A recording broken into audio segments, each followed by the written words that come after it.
Freud. Todos los actos del hombre tienen su origen en el inconsciente. Introducción. Sostenía el filósofo alemán Arthur Schopenhauer que el destino de las grandes verdades es el de aparecer en un primer momento como paradójicas para normalizarse después como triviales. Esa observación es válida para las en otro tiempo revolucionarias tesis freudianas. En la actualidad, integrado el psicoanálisis en la vida cotidiana. Suena algo lejana la cruda aseveración de Sigmund Freud a su colaborador Carl Gustav Jung a la vista del puerto de Nueva York y la célebre Estatua de la Libertad, no saben que les traemos la peste. Fue el psicoanalista francés Jacques Lacan quien difundió esta famosa anécdota que, aunque se ha revelado como falsa, en realidad, parece que Freud se limitó a afirmar, se sorprenderán cuando sepan lo que tenemos que decir. Expresa perfectamente lo que supuso en su tiempo la irrupción del psicoanálisis.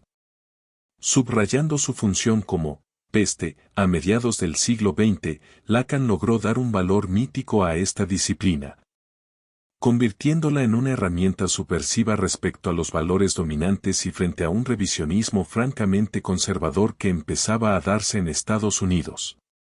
Hoy, ante el avance de una neurociencia que reduce la psique humana a sus contenidos neuronales y otros modelos terapéuticos más adaptativos que críticos, el psicoanálisis corre el riesgo de diluirse en una especie de psicoterapia o de psicología para masas, perdiendo el halo revolucionario que siempre fue la marca de su creador vienés. Y es así porque, con el paso del tiempo, esta práctica se ha acabado integrando en nuestra cultura y lenguaje, incluso hasta el punto de convertirse en un lugar común. ¿Quién no ha escuchado o empleado alguna vez palabras como lapsus, complejo, inconsciente o libido, todas ellas clave del vocabulario psicoanalítico? Gracias al cine, la televisión y la cultura popular, Freud se ha convertido en un maestro de la contemporaneidad ampliamente conocido, aunque no siempre bien comprendido. El propósito de este libro es clarificar las principales ideas de ese ambicioso proyecto suyo llamado psicoanálisis. La escena ha sido glosada por muchos de sus biógrafos. En 1906, con motivo de su 50º cumpleaños, un reducido círculo de admiradores regaló a Freud un singular medallón. En una de sus caras aparecía el retrato del maestro, en la otra, un motivo griego que representaba al trágico héroe Edipo contestando a la fatal cuestión lanzada por la Esfinge. En el medallón, inscrita, la siguiente estrofa de la tragedia Edipo rey de Sófocles, solucionó el enigma, y fue un hombre realmente grande. De ahí la imagen del psicólogo del inconsciente como caballero solitario en lucha contra un ambiente hostil, un hombre solo comprometido con la verdad, cuyo destino no fue otro que el de hacer estallar los estrictos corsés del puritanismo con unas ideas consideradas entonces poco menos que sacrílegas. Pese a surgir originariamente como una investigación psicológica interesada en solucionar problemas concretos, como la histeria o la neurosis, todos ellos concernientes al estricto ámbito de la medicina, el psicoanálisis desbrozó pronto un camino inédito para la autocomprensión de los límites e ilusiones del pensamiento moderno. Lo hizo gracias al descubrimiento del inconsciente, un elemento que vino a cuestionar la racionalidad básicamente consciente sobre la que se había querido cimentar hasta ese momento toda actividad humana, incluida la filosofía. Freud enseñó que ni siquiera el yo manda en su propia casa, que la mayor parte del pensamiento consciente no es otra cosa que disimulo, mera racionalización o desplazamiento de pensamientos y deseos de los que preferimos ser inconscientes. Por otro lado, el hecho de que Freud percibiera con lucidez el conflicto existente entre las exigencias morales derivadas de la adaptación a la realidad social y la tendencia a la felicidad y el goce del psiquismo individual abrió un camino nuevo a la filosofía, las ciencias humanas, sociología, psicología social, antropología y la crítica cultural contemporáneas. Esto le ha valido al médico vienés ser considerado, junto con Karl Marx y Friedrich Nietzsche, un maestro de la sospecha, es decir, un autor que abre un nuevo espacio al concepto de interpretación de los signos y los fenómenos. No obstante, Freud fue durante toda su vida extremadamente reacio a ahondar en las posibles afinidades de la nueva psicología psicoanalítica con la filosofía, por ser esta última para él una mera doctrina ilusoria o especulativa. De ahí que siempre antepusiera su misión como conquistador o experimentador a la de pensador. La presente obra arranca con la ruptura de Freud con la psiquiatría de su tiempo. La causa fue la investigación que el joven médico emprendió de los síntomas de los fenómenos histéricos, hasta ese momento relacionados con simples cuestiones hereditarias y supuestas lesiones orgánicas, cuando no insuficientemente analizados. Y de psicoanálisis nació así como una concepción terapéutica indisociablemente unida a una práctica médica, de ahí que, más que un sistema cerrado, constituya una línea de investigación abierta y en continua revisión. La serie de problemas tanto clínicos como teóricos que Freud planteó por vez primera siguen vigentes desde entonces en el ámbito de las ciencias humanas. El médico vienés no dudó en legitimar la práctica del psicoanálisis como una actividad estrictamente científica. Y siempre construyó sus modelos teóricos apoyándose en las categorías y descubrimientos de la ciencia natural y mecanicista de su tiempo.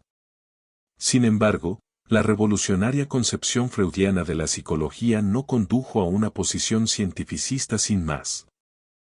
La existencia en el psicoanálisis de un momento interpretativo sirve como posible paradigma de un saber crítico que contribuye a la autocomprensión y al proceso reflexivo del individuo.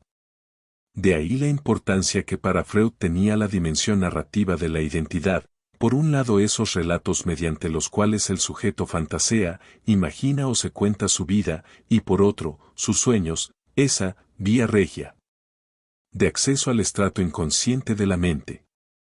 Porque la vida psíquica no se detiene cuando se cierran los ojos, cuando se pasa de la vigilia al sueño, al contrario. Justo en ese momento se ponen en marcha otros procesos de la vida psíquica en los que el papel vigilante de la conciencia está ausente. La siguiente parada en este viaje freudiano por los subterráneos del alma humana ha de ser obligadamente la cuestión de la sexualidad. En este terreno, las ideas de Freud originaron un gran escándalo, pues atentaban contra la moral puritana de la época. No solo llegó a la conclusión de que el origen de la neurosis es sexual, sino que expuso la existencia de una sexualidad infantil, decisiva a la hora de forjar el comportamiento posterior de las patologías adultas. La afectividad, la atracción o el rechazo sexual en la madurez, el carácter, la tendencia a la autonomía o la dependencia del sujeto. Todo ello queda prefigurado en gran medida a partir de las vivencias de la primera infancia. Con este telón de fondo aparecieron sus descripciones de las instancias psíquicas, yo, superyo, ello, o teorías tan controvertidas y a la vez tan influyentes como la del complejo de Edipo. Desde esta perspectiva, el psicoanálisis trata de analizar en detalle los síntomas psicológicamente patológicos y darles un sentido inteligible. Su objetivo es dominarlos para que el individuo pueda desarrollar en la medida de lo posible un proyecto existencial no artificiosamente doloroso y desequilibrado. Como reza una de las máximas más conocidas de esta disciplina, donde ello estaba yo debo advenir. El sujeto vislumbra el comienzo de su curación, siempre frágil, siempre amenazada, cuando la conciencia vuelve a recuperar el terreno que había perdido en favor del ello, de lo inconsciente, bien por debilidad o por efecto de algún complejo traumático. Es el momento en el que, gracias al trabajo realizado en la sesión clínica entre el paciente y el analista, se restablece la comunicación que se había roto en el seno del propio sujeto. Las pulsiones son el tema del capítulo 3. En virtud de sus más tempranas investigaciones, Freud reconoció la dicotomía entre la pulsión sexual y la pulsión de autoconservación o del yo, regidas respectivamente por los principios de placer y de realidad. Dicho de otro modo, el amor y el hambre, la sexualidad y la conservación, son los motores del comportamiento humano. Posteriormente, y advertida la inutilidad de este primer esquema tentativo, Freud prestó atención a otros aspectos, culturalmente no menos importantes, como el odio y la agresividad. Freud estaba convencido de que lo que define al psicoanálisis como ciencia no es tanto el objeto sobre el que trabaja, el ser humano, como la técnica que se pone en práctica. Por ello no desdeñó la posibilidad de extrapolar sus investigaciones al ámbito de la historia de la cultura, la religión, la mitología o la antropología. El psicoanálisis como teoría de la cultura es el tema del capítulo 4. En el que un Freud cada vez más pesimista ante el hecho humano reflexiona sobre el trágico conflicto existente entre las demandas de felicidad de las pulsiones y las inevitables exigencias represivas que conlleva toda cultura. En esta estela es importante subrayar el acercamiento psicoanalítico a la emergente sociedad de masas, un problema que el Vienés siempre valoró desde un punto de vista tan distanciado como lúcido. Ciertamente, si un pensador ha privado al hombre del orgullo que depositaba en su racionalidad, este ha sido Sigmund Freud. No en balde su fuerte pesimismo antropológico ante el creciente malestar de la civilización moderna contrasta con las esperanzas culturales alentadas por otros diagnósticos, como los de Marx y Nietzsche. Y es que el descenso freudiano a los infiernos de la mente asestó, efectivamente, un golpe definitivo a la autoestima de una conciencia ya maltrecha. Sin embargo, a pesar de este reconocimiento de la debilidad del yo, el psicoanálisis es un método destinado a brindarle al individuo la conquista de su ello irracional y arrojar luz sobre las motivaciones últimas que mueven sus acciones. Desde este punto de vista, su intención entronca con una larga tradición ilustrada del fortalecimiento del sujeto. Lo relevante es que el fatídico descubrimiento de la importancia de lo irracional no llevó a Freud a postrarse o rendirse intelectualmente ante su poder.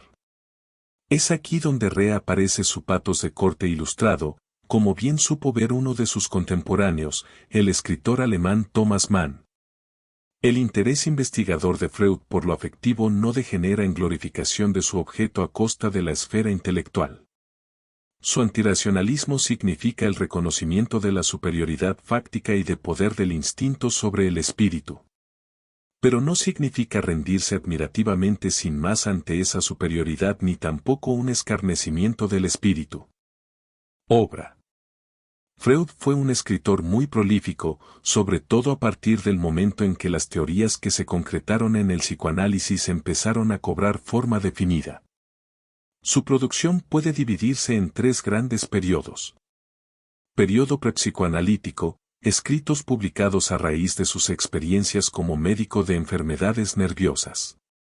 Estudio sobre la histeria 1895, obra escrita con Joseph Breuer.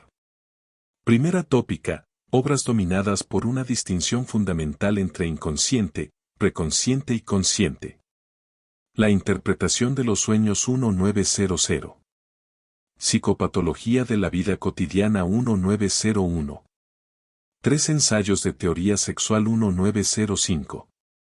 El chiste y su relación con lo inconsciente 1905. Tótem y tabú 1912. Duelo y melancolía 1915. Lo siniestro 1919. Segunda tópica, trabajos en los que las instancias que se distinguen son las del ello, el yo y el superyo.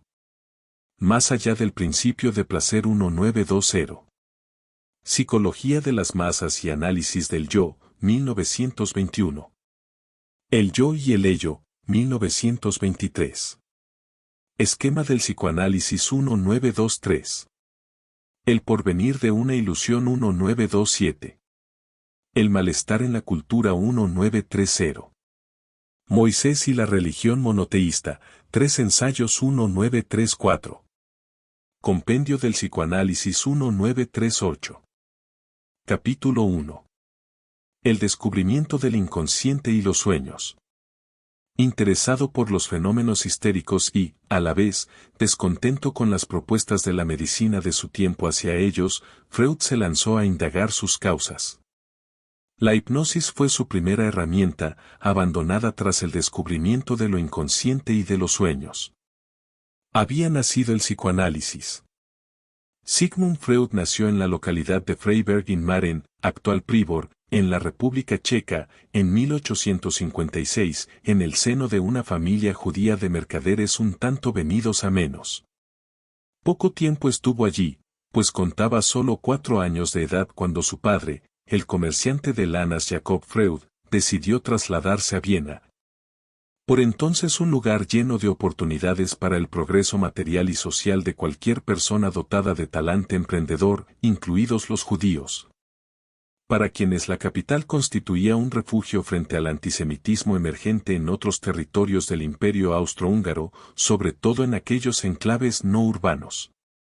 Una vez llegados a Viena, los Freud se instalaron en el antiguo gueto judío, la Leopoldstadt, un barrio enorme que se extiende a través del extremo noroeste de la ciudad. Allí vivían casi la mitad de los 15.000 judíos que por esa época residían en la capital imperial. Dado que el Freud psicoanalista afirmaba que los primeros años de vida son decisivos para la formación del carácter y de la personalidad, resulta obligado tratar sobre su propia infancia. Sigmund fue el mayor de los hijos de Jacob y Amalia, y el claro favorito de su madre, a la que en correspondencia adoraba. Si un hombre ha recibido de niño el cariño indiscutible de su madre, mantendrá el resto de su vida un sentimiento de triunfo, la confianza en el éxito, llegó a escribir Freud muchos años después. Sin duda pensando en él mismo. Su madre también estaba convencida de que su niño dorado era un genio y así se lo hacía saber siempre que podía. Esta posición de primogénito confirió al pequeño un sentimiento especial de importancia y responsabilidad que llegó a convertirse en un rasgo primordial de su carácter. Una de las formas en las que ello se plasmó fue su dedicación a los estudios. El joven Sigmund fue un estudiante trabajador y disciplinado, amante de los libros y con amplias inquietudes intelectuales. Asimismo, siempre mostró un carácter independiente. Un dato biográfico, al que luego volvería el Freud maduro, fue decisivo al respecto. Se trata de un desafortunado hecho que tuvo como protagonista a su padre y que éste le relató a su hijo, entonces de 12 años. El incidente no podía ser más simple y desagradable, de un manotazo, y mientras le gritaba, «Sal de la acera, judío», un individuo le había despojado de su gorro de pieles nuevo, arrojándolo al barro. A la pregunta de Sigmund de qué hizo entonces, el padre contestó sin rubor, «Bajé a la zanja y recogí mi gorro». El futuro fundador del psicoanálisis entendió que esa falta de heroísmo por parte de su progenitor, que hasta ese momento había constituido su modelo ideal de comportamiento, era del todo inaceptable. Y como buen estudioso que ya en esa época era de los clásicos grecolatinos, comparó esta conducta con la actitud del caudillo cartaginés Amílcar Barca, 290 al 228 a.C., quien hizo jurar a su hijo Aníbal, 247 al 183 a.C., que tomaría cumplida venganza de los romanos. Desde entonces Freud se identificó con Aníbal, una figura que ocupó un lugar preponderante en sus fantasías. En cambio, Jacob no volvió a recuperar nunca la autoridad que hasta entonces había tenido para él. A propósito de este episodio conviene señalar que Freud no renegó nunca de su condición de judío ni comprendió por qué tenía que avergonzarse de su origen o, como entonces comenzaba ya a decirse, de su raza. Ello no quita que, debido en buena parte a su talante crítico hacia la religión, hacia cualquier religión, siempre considerara su identidad judía con cierta distancia. Igualmente, no solo no apoyó la asterisco causacionista, sino que abogó por que ésta no fuese un pretexto para levantar una utopía peligrosa. Las ocasiones en que a lo largo de su vida reivindicó su judaísmo fueron motivadas más por el deseo de dar respuesta al antisemitismo creciente en su tiempo que por el interés en reivindicar su pertenencia a ese grupo. Esta condición de judío, sin embargo, fue una de las causas que contribuyeron a apartar a Freud de los centros de poder del ámbito académico vienés. No lo lamentó. Ese alejamiento le dio una independencia de juicio que fue decisiva en su carrera intelectual y ni siquiera consiguió socavar su confianza en que un trabajador diligente como él siempre sería capaz de encontrar su lugar. Por pequeño que fuese, en las filas prestigiosas de la humanidad más allá de grupos nacionales o raciales. Lo único que temía era que el psicoanálisis se identificara como una mera ciencia judía. Una asociación esta que el nazismo no dudó en explotar para desacreditarlo. La Viena finisecular. Parece que nos encontramos en el comienzo de una época que no dejará totalmente intacta ninguna de las formas que conocemos hoy en día. Lista declaración del escritor vienes Hugo von Hofmannsthal. 1874 al 1929, evidencia el profundo sentimiento de ocaso de un mundo, el del clasicismo burgués, que se vivía en la Viena del cambio del siglo XIX al XX. Sin embargo, es curioso que toda esta cultura irradiara su máximo esplendor justo antes de exhalar el último suspiro. Recuérdense, por ejemplo, las seductoras y demoníacas imágenes femeninas pintadas por Gustav Klimt, 1862 al 1918. O el agudo análisis sociocultural de la burguesía realzado por el escritor Arthur Schnitzler, 1862 al 1931, en su relato soñado. Hofmannsthal no se equivocaba, la Viena finisecular fue un centro cultural de primer orden, en el que toda tradición, artística, musical, literaria y, por supuesto, filosófica, fue puesta en cuestión, cuando no directamente socavada y derruida a fin de ser sustituida por algo diferente e innovador. El propósito que empujaba a los vieneses a ello era tan ambicioso como radical, poner las bases de un mundo y un orden nuevos, pues el viejo régimen burgués había fracasado. El periodista y escritor Karl Kraus, 1874 al 1936, fue el encargado de certificar la muerte de este, bienvenido sea el caos porque el orden ha fracasado. Consecuentemente, nada de la sociedad burguesa debía salvarse, ni siquiera los conceptos más sagrados de la moral o la estética. Los desesperados intentos del multinacional y multiétnico imperio del que Viena era capital de esconder su decadencia precisamente con las formas y modos de la caduca tradición solo conseguían acentuar su crisis y sus contradicciones. Viena, por tanto, fue un laboratorio en el que se abordaron y ensayaron nuevas experiencias, como el dominio de los medios de comunicación de masas, la importancia del lenguaje, el cuestionamiento del concepto de belleza clásica o, en lo que concierne al psicoanálisis, la confirmación de la fragmentación de la unidad del yo o el nuevo papel de la sexualidad, hasta entonces considerada tabú. Así, en arquitectura, Otto Wagner, 1841 al 1918, rompió con el estilo historicista vigente en la capital imperial para convertirse en un precursor del racionalismo. Mientras su discípulo Adolf Loos, 1870 al 1933, fue incluso más allá al condenar todo ornamento en un edificio como delito. En el campo de las letras, Karl Kraus incendiaba desde las páginas de su periódico Die Fackel, La Antorcha, la sociedad hipócrita y corrupta del imperio de los Habsburgo, a la vez que Joseph Roth, 1894 al 1939, Stefan Zweig, 1881 al 1942, y Robin Musil, 1880 al 1942. Insuflaban nueva vida a la literatura vienesa con novelas y relatos en los que la crítica y la ironía no siempre aciertan a esconder cierta nostalgia por el pasado.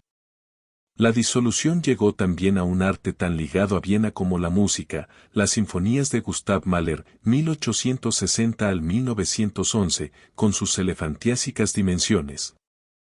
Su presunta falta de coherencia interna y la presencia de elementos extramusicales hicieron estallar el género. Aún más allá fue Arnold Schoenberg, 1874 al 1951, quien acabó con la tonalidad, el sistema que desde el barroco había sido la gramática de todos los compositores, sustituyéndolo primero por la tonalidad y más tarde por el dodecafonismo. Por supuesto, la filosofía no restó al margen de los cambios que acontecían en Viena, como prueban la feroz aproximación a la relación entre los sexos llevada a cabo por Otto Weininger. 1880 al 1903, o los revolucionarios estudios sobre el lenguaje emprendidos por Ludwig Wittgenstein, 1889 al 1951. Freud no fue indiferente a esta agitación cultural e intelectual, sino que asimiló y dio nueva forma a algunos conceptos heredados de ideas filosóficas y científicas anteriores, desde Arthur Schopenhauer, 1788 al 1860, hasta Friedrich Nietzsche, 1844 al 1900, pero siempre desde un espíritu acorde con los nuevos tiempos. Además, no puede ignorarse tampoco en qué medida se sirvió del arte como medio de comprensión y comunicación de cuestiones psicológicas. El padre del psicoanálisis, no obstante, se cuidó de reconocer sus deudas con esta revolución cultural vienesa. Es ilustrativa al respecto una anécdota contada por su discípulo y primer biógrafo Ernest Jones. Un día, habiendo comentado el que debía ser apasionante vivir en una ciudad tan llena de ideas nuevas, Freud se levantó de un salto y respondió con cólera: hace 50 años que vivo aquí, pero en cuanto a ideas nuevas jamás encontré una sola. Como prueba ese episodio, el padre del psicoanálisis no desaprovechó nunca la oportunidad de mostrar su desprecio hacia Viena. Un desprecio contradictorio, puesto que, por otro lado, siempre se mostró fiel a la capital austríaca. Fue ahí, en su facultad de medicina y neuropatología, donde cursó sus estudios. Y ahí también donde abrió consulta como terapeuta, empezó a esbozar sus revolucionarias hipótesis psicoanalíticas, nacieron sus hijos y conoció el aplauso y la crítica. El auge de su movimiento y los sinsabores de las deserciones y rupturas. Fue, en suma, el lugar donde vivió. Solo la presión del nazismo, ya en fecha tan tardía como 1938, logró arrancarle de esa tan denostada Viena. La carrera científica. Joven lleno de curiosidad por todo tipo de saberes, Freud decidió cursar la carrera de medicina en la Universidad de Viena tras escuchar una conferencia en tomo al ensayo sobre la naturaleza, atribuido al poeta y dramaturgo Johann Wolfgang von Goethe, 1749 al 1832, uno de sus máximos referentes intelectuales. El ensayo en cuestión describía, desde una sensibilidad romántica, una imagen de la naturaleza entendida como una madre generosa que concedía a sus hijos más sabios el privilegio de explorar sus secretos. No es extraño que esta idea sedujera a Freud, quien en ese momento reflexionaba acerca de su futuro profesional y si debía centrar todos sus esfuerzos en la ciencia. La tensión entre la especialización que requiere todo progreso en la disciplina científica y la tendencia del joven Freud a la especulación y el caso singular le acompañó en sus primeros años en la Universidad de Viena, en la que ingresó en 1873 y solo empezó a solucionarse a partir de su admisión, 3 años más tarde, en el Instituto de Fisiología que dirigía Ernst Wilhelm von Brücke. 1819 al 1892. En él logró por fin centrar su impetuosidad inicial gracias a una investigación relativa a la histología del sistema nervioso central de los invertebrados. En cambio, los estudios propiamente médicos apenas le llamaban la atención, lo que retrasó la obtención del título de doctor hasta 1881.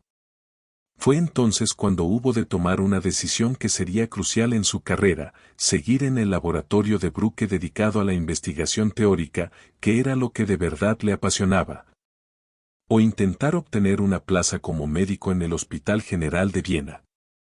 En 1882, lo precario de su situación económica acabó por empujarlo hacia esta segunda opción.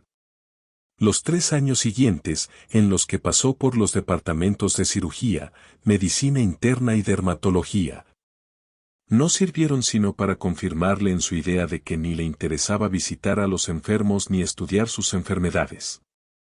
En otras palabras, que no tenía vocación alguna de médico. Hasta que empezó a tratar a los enfermos nerviosos y todo cambió. El viaje a París. En 1885, gracias a la concesión de una beca para estudiar en la capital francesa, Freud pudo conocer de primera mano las innovaciones terapéuticas aportadas por Jean-Martin Charcot. 1825 al 1893, a la sazón un neurólogo de fama mundial que dirigía el asilo de la Salpêtrière, especializado en el tratamiento de pacientes femeninas que padecían enfermedades mentales. Que Charcot rechazara el diagnóstico ortodoxo sobre la histeria a través de sus experimentos con la hipnosis fue un paso decisivo en la evolución del joven Freud hacia su original perspectiva terapéutica. Por entonces los especialistas tenían básicamente dos puntos de vista diferentes sobre el fenómeno de la histeria. O bien suponían que esta no era más que una irritación de los órganos reproductivos femeninos y la trataban mediante presión sobre los ovarios o con operaciones quirúrgicas del clítoris. O bien pensaban que era mero fruto de la imaginación de las mujeres, una suerte de fingimiento teatral.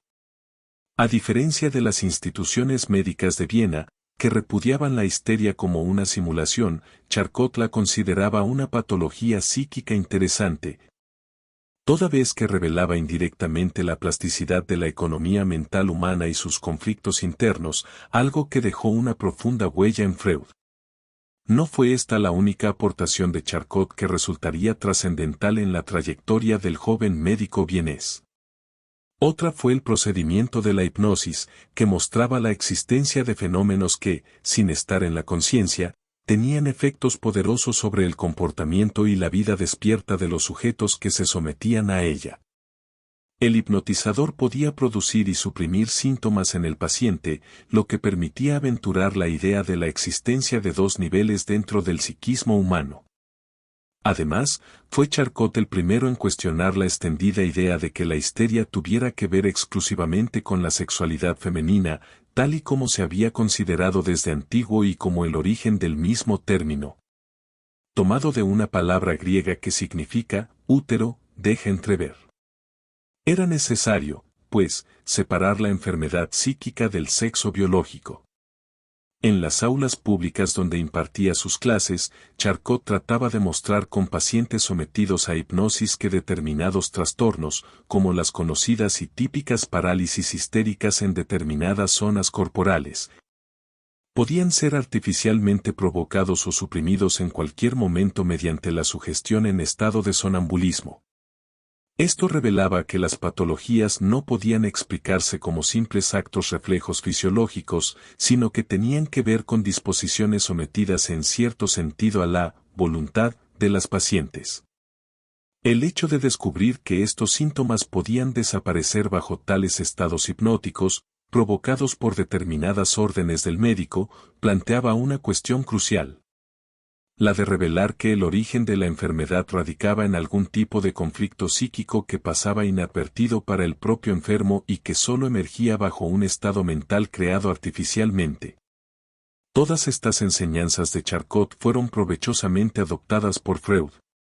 Desde ese momento plenamente convencido tanto de que había algo en la neurología que iba más allá de la fisiología y que atañía a tensiones y conflictos psíquicos no conscientes, como de que explorar este camino significaba adentrarse cada vez más en el terreno de lo psicológico en detrimento de lo somático. Por ello, a su vuelta a Viena llevó a cabo un estudio sistemático y amplio de estas manifestaciones patológicas, demostrando el carácter histérico de muchas afecciones a las que hasta entonces se atribuía un diagnóstico clínico muy diferente. Pero sus esfuerzos resultaron baldíos, dada la cerrazón de sus colegas a seguirle en esa dirección. Es más, Freud se convirtió en la bestia negra de la Universidad de Viena y de su Sociedad de Medicina, institución que nunca más volvió a pisar. Fue su muerte académica, algo que le acompañó toda su vida, pero que le dio la libertad necesaria para dar forma a las nuevas preguntas sobre la psique humana que a lo largo de su carrera intentaría responder. La ruptura de Freud con la psiquiatría de su tiempo, por tanto, tuvo lugar con motivo de su investigación de los síntomas de la neurosis, hasta ese momento relacionados con simples cuestiones orgánicas o hereditarias, cuando no insuficientemente analizados. Mientras que el paradigma psiquiátrico hegemónico consideraba que los procesos orgánicos, ya fueran normales o patológicos, tenían que ser explicados mediante fuerzas materiales, físicas y químicas. Cuantitativamente calculables, Freud era cada vez más consciente de que los conocimientos tradicionales de neurología no servían para tratar correctamente a los pacientes que acudían a su consulta. Unos pacientes que evidenciaban trastornos y desajustes nerviosos tales como parálisis, analgesias, temblores o lesiones que se manifestaban arbitrariamente, y que carecían de un diagnóstico reconocible desde un punto de vista exclusivamente orgánico. Así, poco a poco se atrevió a sostener que los síntomas neuróticos poseen una dimensión expresiva, esto es, psicológica, que obliga a reformular las relaciones entre lo somático y lo psíquico. Y no se quedó ahí, sino que tampoco escondió su creciente desconfianza respecto al instrumental terapéutico de su tiempo para estos casos: electroterapia, masajes, baños, descanso. El resultado fue el abandono, a partir de 1896, de una psiquiatría que consideraba que en el estudio del cerebro se hallaba todo lo necesario para responder a las preguntas clínicas. Aunque Freud confiaba en los progresos de la medicina del cerebro, entendió que solo una racionalidad distinta de la de las ciencias naturales podía dar respuesta adecuada a unas cuestiones que requerían también acercarse a los mitos y las fantasías de los seres humanos. A la cultura, en definitiva. El caso Anna O. Freud, sin embargo, no estaba solo. De especial importancia en estos decisivos años de juventud fue el contacto con Joseph Breuer, 1842 al 1925.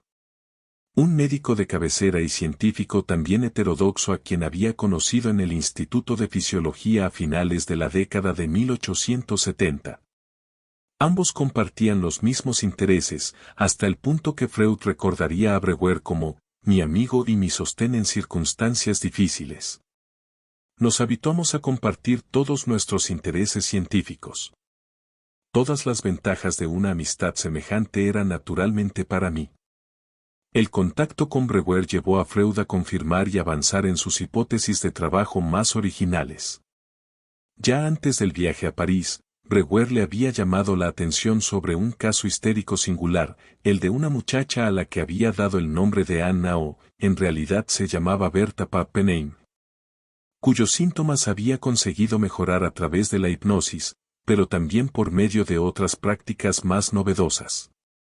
La joven presentaba los síntomas ya conocidos de las enfermedades nerviosas, parálisis, distorsiones en el habla, inhibiciones y perturbaciones mentales, a los que se sumaban ceguera, sordera, parálisis parcial de brazos y piernas, estrabismo ocular y, lo más llamativo, una grave afección en el lenguaje, parafasia, que la llevaba en ocasiones a perder la capacidad del habla o incluso a olvidar su lengua materna, el alemán, que sustituía por otras que ni siquiera dominaba, como el inglés o el francés. Gracias a este célebre caso, Freud y su colega llegaron a la conclusión de que determinados síntomas observados en pacientes tienen alguna relación con recuerdos dolorosos taponados, contenidos o no accesibles de la conciencia del enfermo. Anna O. llamaba la atención de su médico, Breuer, sobre el alivio que obtenía cuando, a través del diálogo, lograba comunicar y liberar afectivamente ciertos sentimientos traumáticos o desagradables que en su día habían sido censurados. La propia enferma avanzaba así lo que posteriormente Freud y Breuer denominarían abreacción o método catártico. La paciente utilizaba imágenes y conceptos interesantes para definir esto. Significativamente, comentaba el papel importante que tenían para ella la talking cure, cura por la palabra, o la chimney sweeping, limpieza de chimenea. El dolor, el sufrimiento, los síntomas patológicos desaparecían una vez que se comunicaban. En la histeria, pues, actúan factores psíquicos en los que la fuerza del afecto olvidado se termina manifestando somáticamente sin base orgánica alguna. Freud concluía de esto que las lesiones de las parálisis histéricas debían ser por completo independientes de la anatomía del sistema nervioso, puesto que la histeria se comportaba en sus parálisis y otras manifestaciones como si la anatomía no existiera o como si no tuviera noticia alguna de ella. Freud descubrió de este modo que el síntoma histérico es una reacción extraña, pero significativa, del cuerpo a una experiencia que se siente como insoportable. Un ejemplo de esta formación sintomática lo ofrecía este mismo caso, mientras Breuer trataba a Anna O, observó en ella una misteriosa repugnancia a beber agua, incluso cuando tenía una sed terrible. Bajo estado hipnótico, la paciente terminó revelando la causa de su enigmático síntoma, en algún momento, habiéndose dirigido a la habitación de su dama de compañía. Contempló cómo el perro de ésta bebía de un vaso de agua. Una vez que la paciente descubrió la fuente de ese síntoma y pudo expresar el tremendo asco que le causaba dicha escena, dejó de padecer la hidrofobia. Este pequeño ejemplo muestra de qué modo el analista puede ayudar al paciente a rememorar los motivos originales de su patología, produciendo algún tipo de conexión narrativa de sentido entre el hecho acaecido en el pasado y el síntoma corporal. Llevar a la conciencia un síntoma puede así hacerlo desaparecer. El mero hecho de revivir a través de la palabra aquella visión desbloqueó el asqueroso recuerdo y permitió a Anna O volver a beber con naturalidad. Esto conducía a pensar que los histéricos padecen recuerdos traumáticos patógenos que han borrado de su conciencia para evitar afrontar el sufrimiento que ese mismo recuerdo IES provoca. Sin embargo, Freud supuso que estos recuerdos, conforme a las leyes de conservación de la energía, no se han eliminado o desaparecido en absoluto, sino que se instalan en una conciencia separada o inconsciente. Como tal, el padre del psicoanálisis entendía aquellas representaciones latentes de las que tenemos algún fundamento para sospechar que se hallan contenidas en la vida anímica. Una representación inconsciente será entonces una representación que no percibimos, pero cuya existencia estamos, sin embargo, prontos a afirmar basándonos en indicios y pruebas de otro orden. Lo consciente, en cambio, sería la representación que se halla presente en la conciencia y es objeto de la percepción. Esta dualidad hace que, en los casos de neurosis, las excitaciones emocionales no descargadas por el camino normal se canalicen por otras vías, produciendo síntomas corporales. Tras el análisis de estos extraños fenómenos patológicos, Freud llegó al convencimiento de que la neurosis, en la medida en que reprime deseos inconvenientes o dolorosos para el sujeto, tiene como objetivo apartar al neurótico de la realidad exterior e instalarle en la enfermedad.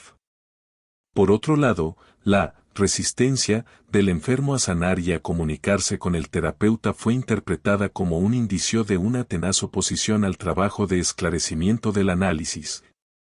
De ahí que las fuerzas defensivas que impiden la remoción de lo reprimido hayan de ser las mismas que han provocado la patología. El reconocimiento del valor de los fenómenos de resistencia proporcionó así uno de los pilares sobre los que paulatinamente se construyó la doctrina psicoanalítica de las neurosis, la teoría de la represión. Importa subrayar que el primer gran concepto que sirvió a Freud como brújula para descifrar los síntomas de sus pacientes histéricas fue el de la abreacción. A partir de él llegó a la siguiente conclusión: el histérico padece principalmente de reminiscencias. ¿Qué quería decir con esta frase? Que lo que hace que un acontecimiento vivido por el paciente se convierta o no en un recuerdo patológico depende estrechamente del proceso de abreacción por el cual el sujeto descarga el afecto vinculado a él. Por ello, para juzgar el recuerdo, es importante en primer lugar averiguar si el sujeto reacciona o no enérgicamente al suceso estimulante. ¿Qué sería en este sentido una buena reacción? Básicamente, la serie de reflejos, voluntarios e involuntarios, desde el llanto hasta el acto de venganza, en los que el paciente descarga sus afectos. Si esta reacción se ve obstaculizada, se abre la posibilidad de un destino patológico. Si se reprime esta reacción, queda el afecto ligado al recuerdo. Mientras que el sujeto normal logra, a través de un acto, la palabra o en virtud de una asociación, hacer desaparecer el afecto concomitante. En el neurótico las representaciones que se convierten en patógenas se conservan frescas y rebosantes de afecto. Porque les está negado el desgaste normal mediante la descarga por reacción o la reproducción en estado de asociación no cohibida. Si desde el siglo XVII la psicología europea había centrado su objeto de investigación de los procesos psíquicos exclusivamente en el ámbito de la conciencia, recinto en el que se había buscado un conocimiento íntimo, inmediato y claro, Freud cambió rotundamente este modo de ver. Lo que hasta entonces había quedado marginado y excluido, todo aquello que se consideraba un sinsentido, pasaba ahora a ser comprendido y explicado. Es desde este nuevo ángulo donde cabe situar por parte de Freud la acuñación de un nuevo concepto, psicoanálisis. Nace el psicoanálisis. El término, psicoanálisis, fue utilizado por primera vez por Freud en un artículo de 1896 publicado en francés acerca de la psiconeurosis de defensa. En alemán apareció poco después, el 15 de mayo del mismo año. Una vez que se convenció de que la represión es la base principal de las neurosis, el médico vienese impuso una modificación de la labor terapéutica. De lo que se trataba ahora era de descubrir y suprimir las represiones mediante un juicio que aceptase o condenase de forma definitiva lo anteriormente excluido por la represión. En acatamiento a esta situación di al método de investigación y curación resultante el nombre de psicoanálisis en sustitución del de catarsis, escribió Freud. Esta nueva aproximación a la enfermedad mental trajo consigo una no menos innovadora estrategia general para plantear la terapia. De lo que se trataba era de provocar que las emociones e ideas reprimidas se expresaran, se manifestaran, de modo que el paciente quedara liberado de ellas. Y la vía para conseguirlo no era otra que el análisis. La comparación con la química puede ser útil para comprender la singular voluntad metodológica que subyace al psicoanálisis. De hecho, el mismo término, análisis, ya remite a procedimientos de descomposición y disociación, y hace pensar en el trabajo que desarrolla el químico en su laboratorio. Así, si éste se dedica a aislar los cuerpos simples, el elemento que se había mezclado con otros elementos hasta hacerse irreconocible, otro tanto hace el psicoanalista, quien busca reducir las actividades psíquicas, los síntomas y las manifestaciones patológicas del enfermo, que son de naturaleza compuesta, a sus elementos constitutivos, es decir, a sus movimientos o tendencias pulsionales. La actividad médica psicoanalítica, pues, es análoga a la química, aunque con la salvedad de que en la vida psíquica se opera con impulsos dominados por una tendencia a la unificación y la síntesis, de modo que, apenas queda aislado, el elemento tiende a reconstituir una nueva síntesis. ¿Qué implica todo esto? Que en el curso del psicoanálisis se trata con revelaciones minúsculas e insignificantes, con fragmentos de experiencias, a partir de los cuales se recompone como un mosaico la imagen de la vida interior. Nada que ver, pues, con la idea vulgarizada de que basta con que uno explique tumbado en un diván sus sueños al psicoanalista para que en el acto aparezca un diagnóstico. En realidad, el tratamiento psicoanalítico es un proceso enormemente arduo, que no tiene en absoluto nada de automático. De la hipnosis a la asociación libre. El uso del hipnotismo le sirvió a Freud para descubrir un territorio desconocido de conflictos al margen de la conciencia primaria. La conciencia de su aversión o de su mala gana con respecto a su hijo, el deseo, inconsciente, de no querer amamantarlo, era dolorosa para esta paciente, por lo que la apartaba e inhibía de su pensamiento consciente. Pero la idea antitética, no querer amamantarlo, no quedaba por ello suprimida, como se podía descubrir bajo el efecto de la hipnosis, sino que venía a conformar lo que Freud llamaba una voluntad contraria. Cuando la fuerza de la voluntad consciente y la voluntad contraria, inconsciente, son de magnitudes similares, se produce una tensión interior en la paciente, conflicto psíquico, que imposibilita la satisfacción de cualquiera de las dos ideas. Este conflicto es el que se expresa bajo la forma de síntomas histéricos. Este ejemplo arroja varias consecuencias interesantes. La primera de ellas es que la existencia de dos voluntades contrarias dentro de un mismo sujeto anticipa la idea del inconsciente. La segunda, Que la importancia de los conflictos psíquicos es la brújula que logra explicar los comportamientos patológicos. Y no solo eso, sino que los síntomas aparecen como formaciones de compromiso entre dos fuerzas antagónicas. No menos interesante es el concepto de resistencia, anunciado por la existencia de una reticencia al tratamiento por parte de la paciente. Freud usó el método del hipnotismo como recurso terapéutico hasta 1896. Cuando lo abandonó al percibir que la relajación mediante otros medios de la censura ejercida por la conciencia venía acompañada de la emergencia de recuerdos de importancia. Esto le llevó a rebajar la necesidad de apremiar, presionar o dirigir de algún modo los pensamientos del paciente. La clave para ese cambio se la dio una paciente que le reprochó un día que con sus preguntas interrumpía el libre curso de sus pensamientos. El médico meditó al respecto y, dado que era un científico siempre dispuesto a poner a prueba sus hipótesis, advirtió que la información que surgía del analizado era tanto más relevante cuanto más surgía del curso espontáneo de sus pensamientos y sentimientos. El camino hacia la asociación libre como método terapéutico empezaba a ser desbrozado. A partir de este vital descubrimiento, Freud empezó a pedir a sus pacientes que describieran de la forma más completa posible, aunque sin intentar darle sentido, todo aquello que se les pasara por la mente, bien fuera una ocurrencia espontánea, bien las representaciones que asociaran con otros recuerdos, sugerencias o, incluso, posibles interpretaciones. Y todo ello sin intentar darle un sentido y, desde luego, sin censurarlo o querer controlarlo. Era, sin duda, algo novedoso. Pues nadie hasta la fecha había insistido tanto en relajar las constricciones racionales y morales que por lo general los seres humanos se imponen a la hora de describir a otras personas sus ideas y sentimientos más profundos.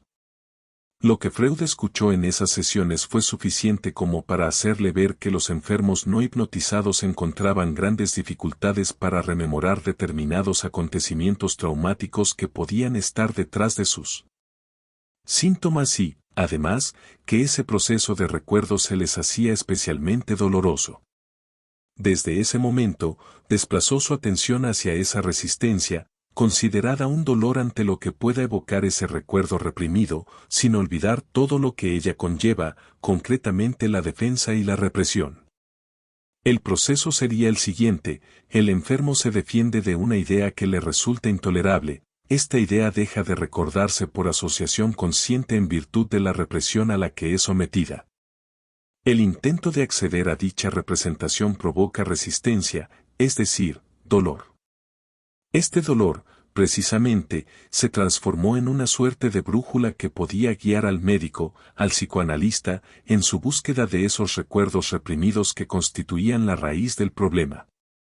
En virtud de este protagonismo metodológico de la asociación libre, Freud también abogó por la necesidad de que el analista practique lo que llamó una atención flotante, una actitud de disponibilidad consistente en escuchar al paciente de una manera atenta, pero también plana o, lo que es lo mismo, sin valorar, juzgar o evaluar la relevancia de los diversos elementos del discurso del analizado, sin jerarquizar u otorgar mayor importancia a unos contenidos sobre otros. Dicho en otras palabras, respetando ciertas normas de neutralidad y abstinencia. La interpretación de los sueños.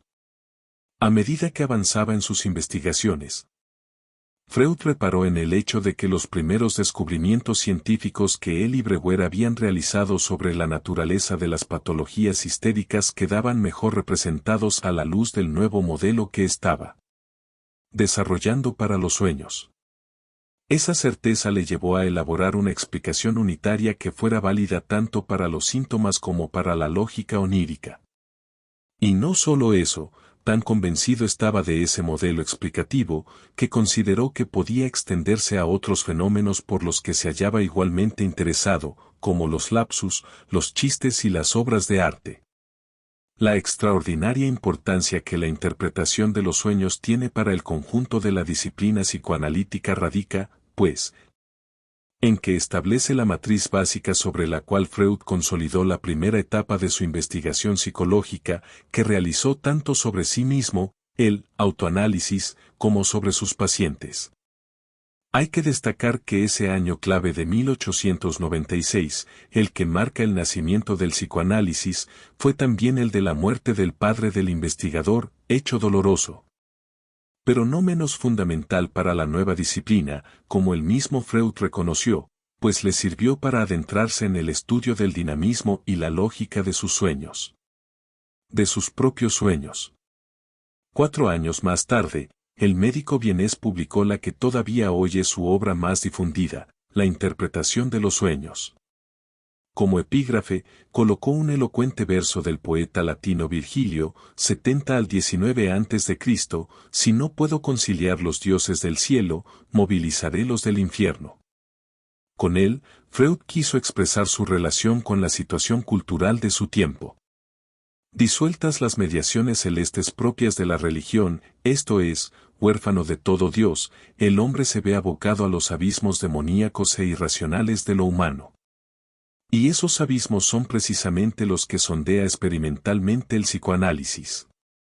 La labor del psicoanalista es en este sentido similar a la de un arqueólogo que se adentra en el conocimiento del pasado más remoto a través de la excavación, descubriendo una capa y luego otra y otra más depositadas por el tiempo hasta alcanzar su objetivo.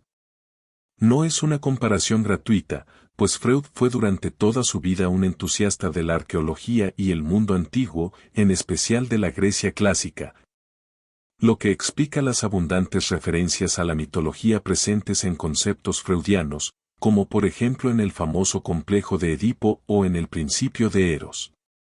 Era un auténtico hombre de cultura que vivía en una sugerente encrucijada, judío por nacimiento, alemán por azar y griego por elección. Por otro lado, existía una profunda conexión entre el descubrimiento histórico del papel del inconsciente en el comportamiento humano y el nuevo clima cultural y artístico de descomposición del sujeto racional y transparente, característico de ese final del siglo XIX y principios del XX. Freud buscaba conquistar para el nuevo saber psicoanalítico todo un campo insuficientemente analizado hasta ese momento por la ciencia psicológica de la época y, lo que es peor, abandonado a filósofos, místicos y charlatanes. Y de una cosa era altamente consciente, sus aportaciones al estudio de los sueños le harían merecedor de un lugar en la historia. Tan convencido estaba de ello que, en una carta a un amigo suyo, el también médico Wilhelm Fliess, 1858 al 1928, del 12 de junio de 1900 llegó a escribir: imagina que un día habrá en esta casa una placa de mármol que diga, aquí, el 24 de julio de 1895 se le reveló al doctor Sigmund Freud el secreto de los sueños. Si Freud escogió esa fecha fue porque, en la noche del 23 al 24, tuvo el famoso sueño que llamó, el sueño de la inyección de Irma, nombre figurado de una de sus pacientes. Es el siguiente, tal y como aparece descrito en la interpretación de los sueños. En un amplio hall. Muchos invitados, a los que recibimos. Entre ellos, Irma, a la que me acerco enseguida para contestar a su carta y reprocharle no haber aceptado aún la solución. Le digo, si todavía tienes dolores es exclusivamente por tu culpa. Ella me responde, si supieras qué dolores siento ahora en la garganta, el vientre y el estómago. Asustado, la contemplo atentamente. Está pálida y abotagada.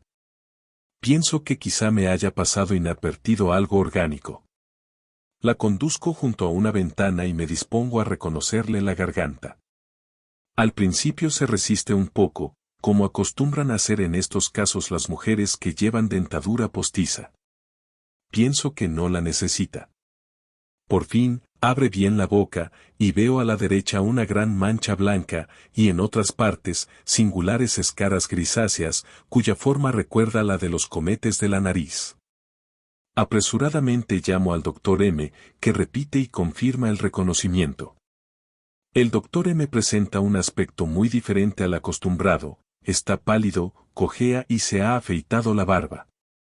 Mi amigo Otto se halla ahora a su lado, y mi amigo Leopoldo percute a Irma por encima de la blusa y dice, tiene una zona de macidez abajo, a la izquierda, y una parte de la piel, infiltrada, en el hombro izquierdo. Cosa que yo siento como él, a pesar del vestido. Me dice, no cabe duda, es una infección.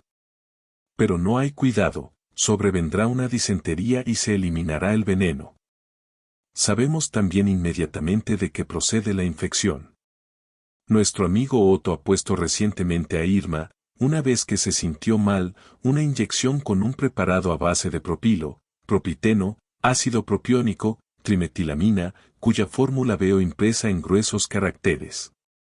No se ponen inyecciones de este género tan ligeramente.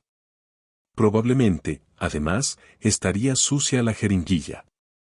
Este sueño fue el primero del que Freud realizó un análisis detallado y donde planteó su hipótesis de que el sueño tiene un sentido que constituye la realización disfrazada de un deseo inconsciente reprimido. En este caso concreto, la interpretación que da es que él no es el culpable de que persistan los padecimientos de su paciente Irma, sino su amigo Otto. El sueño me libera de responsabilidades por el estado de Irma. Figura un cierto estado de cosas tal como yo desearía que fuese. Su contenido es, entonces, un cumplimiento de deseo, y su motivo, un deseo. A diferencia de la concepción científica tradicional, que entendía que el sueño era una dimensión secundaria e ininteligible, Freud enlazaba con el sentido popular que considera que los sueños tienen un sentido oculto. Modelo de todos los sueños y sus interpretaciones, el de la inyección de Irma fue el campo donde Freud sintetizó sus ya clásicas 3 tesis sobre el sueño. La primera de ellas, que el sueño no es un mero fenómeno orgánico ni una reacción psíquica, sino algo que tiene un sentido y, por lo tanto, se inserta sin problemas en la serie de actividades mentales de la vigilia. La segunda se refiere más al sentido, que no es otro que la realización de un deseo. Es el caso de los sueños fundados en el modelo del sueño de comodidad. Soñamos que nos levantamos para no tener que levantarnos, que bebemos cuando tenemos sed, etc. En cuanto a la tercera tesis, su importancia es vital para lo que será la práctica psicoanalítica. El sueño es la realización disfrazada de un deseo reprimido. La lógica del sueño. Antes de seguir adelante con la lógica del sueño, resulta interesante detenerse brevemente en la categoría del lapsus. Según Freud, los lapsus que se cometen al hablar o escribir son la expresión de alguna información o contenido que la conciencia no quería dejar salir. Y algo, se expresa en la lengua del inconsciente, una lengua desconocida que, antes que nada, debe ser interpretada. De aquí se deducen 2 consecuencias. La primera, que en cada acto fallido, en cada equivocación aparente, se expresa un deseo oculto. La segunda, que en el plano de la conciencia ha de existir una resistencia contra esta manifestación del inconsciente. El propio Freud lo ilustra con un ejemplo. Imagínese que un profesor comenta el trabajo de un colega en un congreso y dice, no podemos despreciarlo bastante este descubrimiento. Resulta evidente que, aunque la intención del académico era la de decir, apreciar, en realidad pensaba en despreciar. Este simple ejemplo pone de manifiesto en qué medida es el acto fallido el que delata el verdadero sentir de toda persona, toda vez que con él, y para la propia incomodidad, se divulgan sus deseos más secretos. En este caso, el de desacreditar más que valorar el trabajo de un colega. En resumen, Freud muestra que, en ciertas ocasiones, cuando uno se equivoca al hablar, en realidad lo que hace es decir lo que no quería decir, pero sí pensaba. Esta apreciación es importante para desentrañar la lógica del sueño. Algo parecido pasa al soñar, en no pocas ocasiones, se realiza en un plano simbólico aquello que la persona no puede o no se atreve a realizar en estado de vigilia. Siguiendo esta misma lógica analítica, Freud estudió equivocaciones u olvidos a la luz de la teoría del inconsciente. Dichos actos fallidos no son sino manifestaciones de deseos reprimidos que se han logrado imponer a la vigilancia consciente, delatando al sujeto.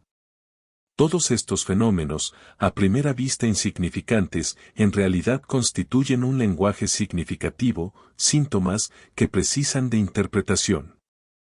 Evidentemente, Freud no fue el primero en dotar al sueño de un estatuto relevante para el conocimiento del hombre y su realidad. Ya en el antiguo Egipto o en el mundo grecorromano los sueños cumplían una función vaticinadora o reveladora de los poderes celestes. Freud no siguió ese camino, pero tampoco estuvo dispuesto a reducir el sueño a una mera actividad neurológica sin sentido. Para él, el sueño actúa como una suerte de mediación entre el mundo oculto de los sentimientos y afectos y aquel otro que está sometido a los dictámenes de la conciencia y el conocimiento.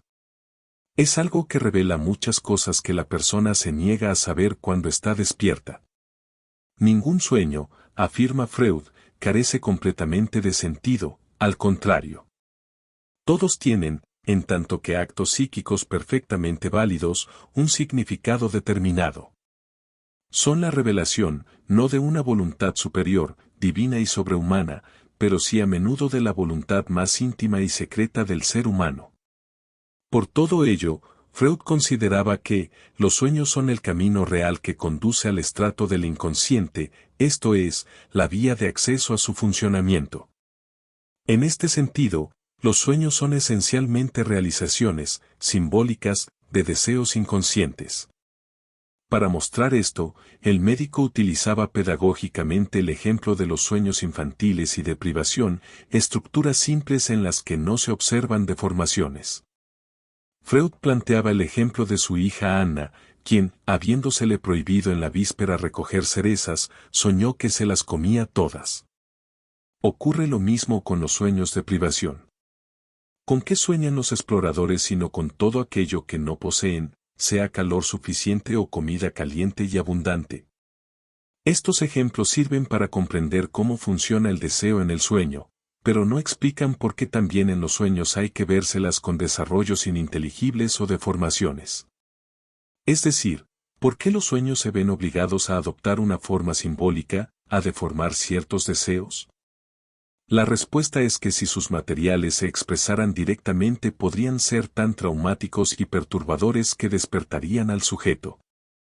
Para que una persona pueda descansar, el inconsciente caritativamente desplaza, suaviza y deforma sus significados, de modo que los sueños se convierten en textos simbólicos que deben ser susceptibles de interpretación.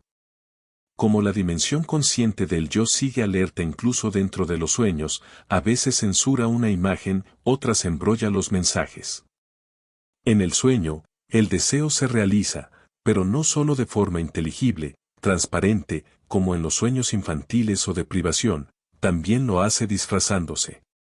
Esto lleva a la tesis de que entre el deseo y el sueño como realización pueden mediar desfiguraciones, deformaciones, disfraces. En los sueños todo queda finalmente desfigurado, estas desfiguraciones o disfraces son funciones de la censura que el deseo tiene que atravesar para expresarse de alguna manera. Dicho en otras palabras, la relación del deseo con su realización final en el sueño no es directa. Es aquí donde entra en juego el trabajo deformador del sueño y sus diferentes mecanismos, la condensación, el desplazamiento y la simbolización.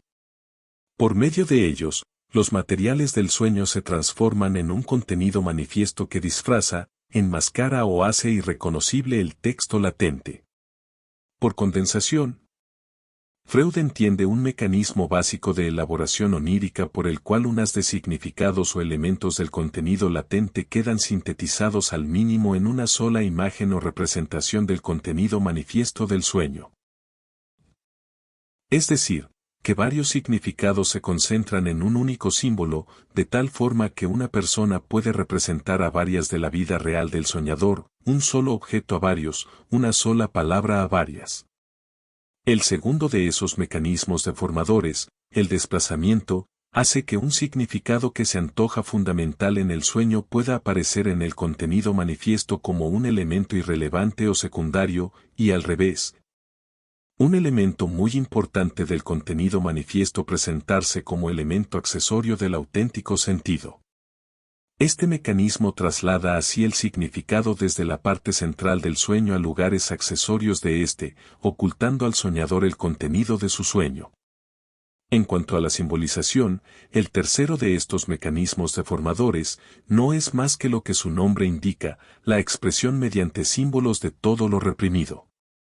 Como puede verse, el inconsciente, con su forma peculiar de actuar, hace todavía más opaca e ininteligible la deformación. En virtud de su economía puede condensar y sintetizar todo un conjunto de imágenes en una sola afirmación, o bien trasladar el significado de un objeto para adjudicarlo a otro en cierta forma asociado con el primero. Dicho esto, puede entenderse por qué la interpretación del sueño ha de realizar el camino inverso, ir de lo manifiesto a lo latente. El análisis del sueño, por así decirlo, desanda el camino que el trabajo del sueño recorre. O lo que es lo mismo, si el trabajo del sueño consiste en tejer, la interpretación desteje, separa los hilos que el sueño ha entrelazado, desmonta las piezas del disfraz con que el deseo se ha abierto paso a la conciencia. El sentido como disfraz. En razón de sus aportaciones al análisis onírico, se ha definido, y con razón, a Freud, junto con otros pensadores clave del siglo XX, como Friedrich Nietzsche y Karl Marx, 1818 al 1883, como un maestro de la sospecha. Si él enseñó un modo diferente de leer e interpretar los textos y signos es porque transmitió una concepción suspicaz del sentido. De ahí que su lección traspasara las fronteras del psicoanálisis y fuera acogida por otros campos del saber como la filosofía, la teoría literaria, la teoría de la ideología o la lingüística, todos ellos muy relacionados con el problema de la significación. Si algo puso de manifiesto Freud en su interpretación de los sueños es la inexistencia de un sentido directo, el sentido acontece como desvío, sesgo, es disfraz, deformación. No es algo que se dé de forma inmediata, que se presente de golpe, sino algo que se articula y se construye siempre después, siempre tarde, y de la forma más paradójica, atravesando las máscaras. El sueño no pretende tener tanta importancia, escribió Freud, pero sí es importante su valor teórico como modelo. Se ha convertido en un lugar común afirmar que disciplinas como el arte, la teoría literaria, la filosofía de la cultura o la antropología deben a Freud indicaciones muy valiosas por su fecundo descubrimiento del simbolismo psíquico de los sueños. Al ir por primera vez más allá del simple sentido biológico del sueño, la comprensión del descanso nocturno como restauración económica de las fuerzas, y entenderlo como una necesidad psíquica profunda, Freud no solo superó el paradigma científico dominante, sino que abrió una interesante reflexión sobre el sentido de lo humano. ¿Por qué la naturaleza no había regalado al hombre con el sueño un simple mecanismo de relajación, sino que le estimulaba y apremiaba con unas imágenes tan incitadoras y perturbadoras? ¿Para qué soñar si los sueños no hacen más que interrumpir, confundir y agitar al soñador con significados aparentemente molestos, desconsoladores e ininteligibles? Las imágenes simbólicas del sueño esconden, pero a la vez revelan bajo la mirada de la interpretación avesada, deseos insatisfechos o reprimidos que no se pueden cumplir a la luz del día y que, por ello, se obstinan por volver a entrar en la vida de cada cual indirectamente por la vía onírica. Lo que por alguna razón no puede convertirse en acción o traducirse directamente en lenguaje durante el día se termina expresando allí en escenas, imágenes y fantasías aparentemente ininteligibles. Al desafiar el paradigma habitual de comprensión de estos fenómenos bajo un modelo biologicista o fisiológico, Freud estableció que los sueños son necesarios para recuperar el equilibrio psíquico de la persona. El sueño es, por así decirlo, la válvula de la fuerza de desear. Es la sed insaciable de vida y de placer lo que lleva al ser humano a no quedar encerrado en el estado de vigilia. Si no fuera por el sueño, la psique, sometida a la única y exclusiva presión del principio de realidad, vería recortadas sus posibilidades humanas. Por eso también el sueño suele ser un sustitutivo del acto. Freud recordaba la cita de Platón de que, los buenos son aquellos que se contentan con soñar lo que los otros realmente hacen. En las fantasías nocturnas, el aparato psíquico se libera de la presión de sus tensiones con el mundo real. El hecho de que Freud reconociera como un valor decisivo del sueño este efecto de descompresión del principio diurno de realidad es también importante para valorar otras formas elevadas de la fantasía y del ensueño, como son el mito, la creación artística y la poesía. Desde este ángulo, no es irrelevante que el sueño tenga que ver más con el desear que con el querer. Generalmente, se habla de desear en lugar de querer cuando se cree que una satisfacción realista está fuera de lugar. Así, se puede desear ser más joven o que el pasado hubiera sido diferente, pero se piensa que no tendría mucho sentido quererlo, dada su poca viabilidad. Esto indica que la peculiaridad de los deseos no es producir acciones, sino más bien estar en relación con imaginaciones y otras expresiones potenciales. Esto es, no se exige que los deseos sean razonables, sensatos o consistentes. Lo que plantea Freud es que justo por esa dimensión no del todo realista, los deseos pueden aportar un valor especial de conocimiento, el que se deriva de motivos y los articula, pero sin estar restringido por el principio de realidad, por lo que puede ir más allá de él. De ahí que no haya saber completo del potencial del hombre si nos limitamos a considerar exclusivamente su actividad consciente y responsable. ¿No es esta una enseñanza de poco valor para el pensamiento contemporáneo, como se verá en los siguientes capítulos?